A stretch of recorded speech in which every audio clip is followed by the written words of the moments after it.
भाई देखिए, बहुत से ऐसे स्टूडेंट रहते हैं जो कि पढ़ते हैं बहुत ज्यादा, लेकिन वो अच्छे तरीके से उस क्वेश्चंस को याद नहीं कर पाते। यानी कि मान लीजिए वो कोई स्टूडेंट हो गया जो कि 8 घंटे पढ़ रहा है, फिर 10 घंटे पढ़ रहा है, वो लगातार पढ़ते ही जाता है, लेकिन उसके माइंड में वो क्वेश्चन जो है उसका आंसर फिट नहीं हो पाता है, यानी कि वो याद नहीं कर पाता है। तो आप बिल्कुल सही जगह पे आए हैं। हम इस वीडियो में आपको बहुत ही अच्छे तरीके से ट्रिक्स बताने वाले हैं, जिसको यकीन मानिए अगर आप फॉलो करते हैं तो 100% आप याद कर लेंगे जो भी क्वेश्चन को पढ़ेंगे। ठीक है, तो चलिए वीडियो को स्टार्ट कर लेते हैं। लेकिन वीडियो को स्टार्ट करने से पहले आप मेरे चैनल पे पहली बार विजिट करते हैं और आपको इसी तरीके से इंटरेस्टिंग वीडियो मेरे चैनल के माध्यम से चाहिए तो आप मेरे चैनल को सब्सक्राइब जरूर से कर लीजिएगा। चलिए वीडियो को स्टार्ट कर लेते हैं।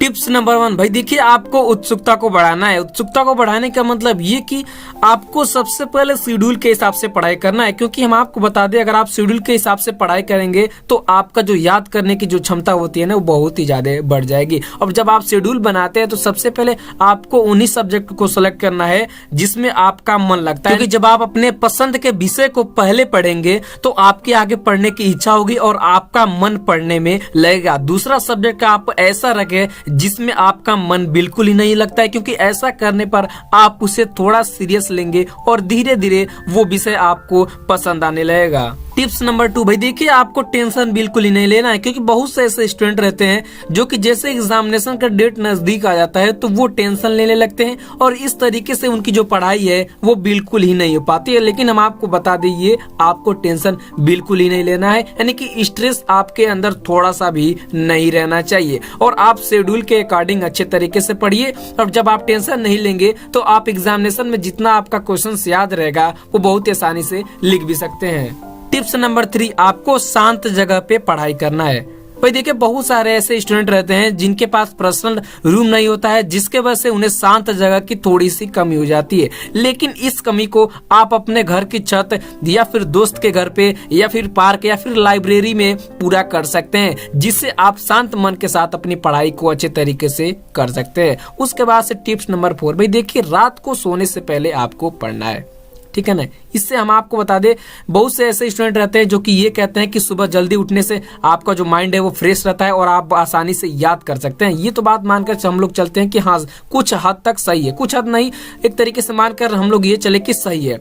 बट हम आपको ये बता दें, अगर आपको याद नहीं हो रहा है तो आप रात में वही चैप्टर सेलेक्ट कीजिए। जैसे कि मान लीजिए आपको इंग्लिश का सब्जेक्ट अच्छे तरीके से नहीं समझ में आता है तो आप इंग्लिश के सब्जेक्ट को रात में पढ़ लीजिए, उसके बाद से सुबह उठकर भी पढ़ लीजिए। इससे क्या हुआ कि रात में, जैसे मान लीजिए आपने रात में कोई भी चीज आपने सोने से पहले सोचा तो वो आपके माइंड में चलता रहता है और आपके जो याद करने की क्षमता है वो बहुत ही ज्यादा बढ़ जाती है। और जैसे ही आप सुबह उठकर उस सब्जेक्ट को पढ़ेंगे, यानी कि इंग्लिश के सब्जेक्ट को पढ़ेंगे, तो आप कहेंगे कि हाँ, ये मैंने रात में पढ़ा था और आसानी से आप याद भी कर सकते हैं। टिप्स नंबर 5, भाई देखिए, विषय को अपनी जिंदगी के साथ जुड़कर समझना है। कई बार हम किसी सब्जेक्ट को समझने की कोशिश करते हैं लेकिन वो समझ ही नहीं आता है, तो ऐसे सब्जेक्ट को ना आपको अपनी लाइफ या फिर किसी ऐसी चीज के साथ जोड़कर पढ़ना है जो कि आपको बहुत ज्यादा पसंद हो। इससे वो चीज आपके हमेशा माइंड में फिट रहेगी और आप आसानी से अपने टॉपिक को क्लियर भी कर सकते हैं। Tips number 6, read formula.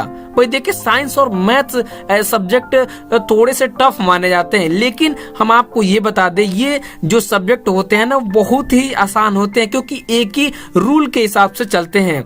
हम आपको ये बता दें, जिसके लिए आपको सबसे पहले इनका जो फॉर्मूला होता है ना वो आपको याद करना होगा। अगर आप फॉर्मूला याद कर लेते हैं साइंस या फिर मैथमेटिक्स के सब्जेक्ट का, तो आप आसानी से इन सब्जेक्टों को पढ़ भी सकते हैं और याद भी कर सकते हैं। भाई देखिए, टिप्स नंबर 7, रेगुलरिटी। किसी भी काम को करना और किसी काम को लगातार करना ना, इन दोनों में बहुत ही ज्यादा फर्क होता है। क्योंकि अगर आप किसी काम को एक बार करेंगे और उसी काम को आप लगातार करेंगे तो इन दोनों में बहुत ही ज्यादा डिफरेंट होता है। और जिस काम को आप लगातार करते हैं ना वो आपके माइंड में फिट हो जाता है और आपको करने में मजा भी आता है। इसी प्रकार से स्टडी भी है। अगर आप रेगुलरिटी स्टडी करेंगे तो ये आपको अच्छी लगने लगेगी और आप सिर्फ जरूरत भर पढ़ेंगे तो ये आपके लिए बहुत ही ज्यादा खराब खराब हो जाएगी, यानी कि आप कभी कभी पढ़ेंगे तो आपके लिए बिल्कुल ही अच्छी नहीं लगेगी। उसके बाद से टिप्स नंबर 8, पढ़े हुए चैप्टर को दोहराना। भाई देखिए, जैसे ही आप कोई चैप्टर पढ़ लेते हैं तो आप उसको कम से कम 2 या फिर 3 बार जरूर से दोहराइए। इससे क्या होगा कि दोहराने से आपकी जो हैबिट है वो भी बढ़ेगी और आप आसानी से जितने क्वेश्चंस को याद करेंगे वो आपके माइंड में आकर फिट हो जाएगा। टिप्स नंबर 9, जोर जोर से बोलकर पढ़ना। जब आप कोई भी चीज बार बार पढ़ने पर भी आप याद नहीं कर पाते हैं तो उस चीज को थोड़ा जोर से बोलकर पढ़ना चाहिए। इससे क्या होगा कि आपका जो माइंड है उसे अट्रैक्टिव कर लेगा। यानी कि अगर आप जोर जोर से बोलकर पढ़ते हैं, थोड़ा सा आवाज और इंक्रीज कर लेते हैं तो आप बहुत आसानी से याद कर सकते हैं। इसका कारण ये है कि जब कभी कभी हम किसी चीज को जोर से बोलते हैं तो वो हमें ज्यादा अच्छे तरीके से समझ में आने लगता है। उसके बाद से टिप्स नंबर 10, भाई देखिए, आपको लिखकर याद करना है। इससे क्या होगा कि आपकी जो हैंड राइटिंग है वो भी अच्छे तरीके से हो जाएगी, यानी कि उसमें इंक्रीजिंग होगा। अगर आप लिखकर याद करते हैं तो आपको ये पता चल जाएगा कि हाँ, मैंने कहाँ पे कौन सी गलती की है, और आपका जो लॉन्ग आंसर है वो भी शॉर्ट हो जाएगा। और आप जब फिर से उसे पढ़ने जाएंगे तो आपको पता चल जाएगा कि यहाँ पर मैंने ये गलती किया था, और आप उसको आसानी से याद भी कर सकते हैं। तो आई होप कि आपको वीडियो पसंद आ गया होगा। वीडियो पसंद आता है तो एक लाइक कर जरूर जाएगा। तब तक के लिए थैंक यू, जय हिंद, जय भारत। मिलते हैं नेक्स्ट वीडियो में।